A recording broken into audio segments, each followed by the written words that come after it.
The Open is over. The fittest woman on earth adds to her trophy case, and a rising star stakes her claim amongst the best in the sport this week on Inside the Leaderboard. What is up, CrossFit community? Tommy Marquez here with another edition of Inside the Leaderboard presented by RAM. And four-time reigning fittest woman on earth, Tia-Clair Toomey, has won at every single level of the sport except the Open. Until now, that is, and even though it's her first worldwide win in the Open, there's something about this year's win in particular that makes it even more impressive upon further inspection, and that's the inclusion of the max lift.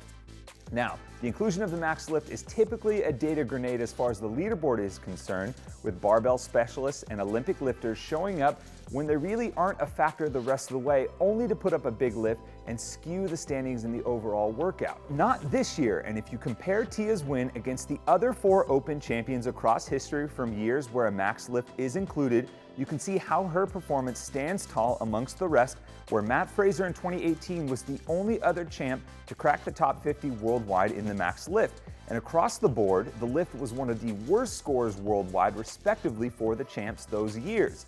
It's precisely why I believe her performance in this year's Open should be considered amongst the best we have seen to date. And if you're looking for a newcomer to potentially push Tia this season, well, you only have to go down one spot on the leaderboard. 16-year-old Emma Cary finished second worldwide unofficially. But this isn't the first time we've seen a teenager crack the upper echelons of the Open leaderboard.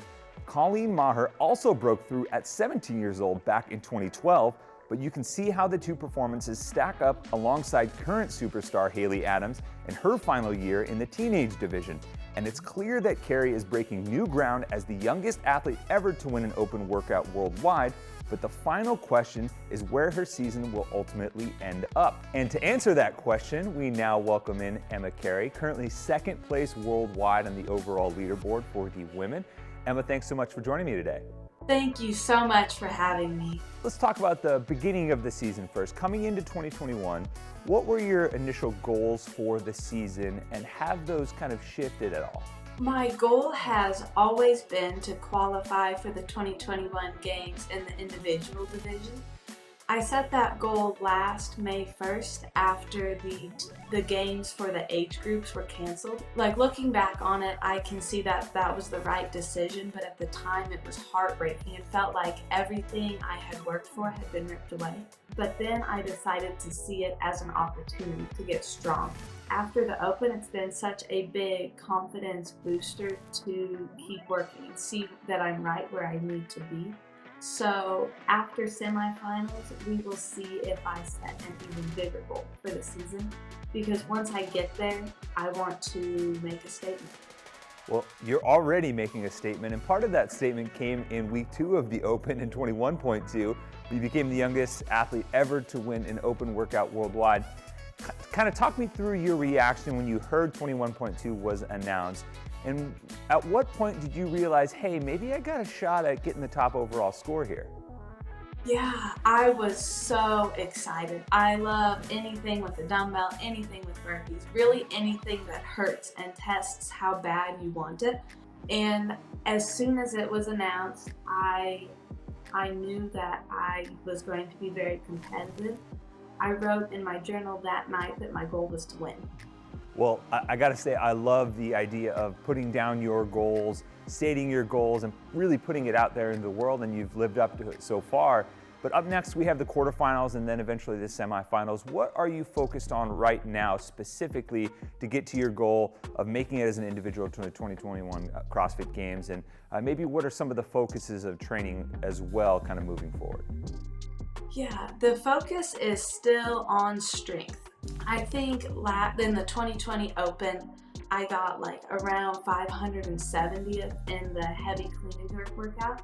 And that year I kind of set the goal that maybe I could qualify elite. That is still the focus, as well as improving all of my strengths, like running and rowing and just all of the stuff that we didn't really get to see in the Open, but we will get to see moving forward in the semifinals and in the games. Well, I know you said you're going to do big things once you get strong. Well, I'm here to tell you, you're already pretty strong. You're already doing some big things. Emma, thank you so much for joining me today. Best of luck in the quarterfinals, and hopefully get to see you throw down in person in the semifinals. Thank you so much. I'm so excited. Looking forward now, and since the Open is over, it's time to set our eyes on the quarterfinals. And here are your official cut lines for each of the 6 continents.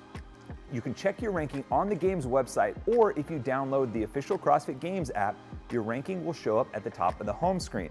And remember, you can swipe to see your ranking for the age group, your continental ranking, and your country ranking as well. So cross-reference those scores against the official cut lines to see if you're moving forward in the competition season. Now, that's going to do it for this edition of Inside the Leaderboard presented by RAM. If your season ends here, well, congratulations on a successful Open season, and well done for throwing your hat in the ring. More details to follow, and be sure to keep your eyes peeled over at games.crossfit.com.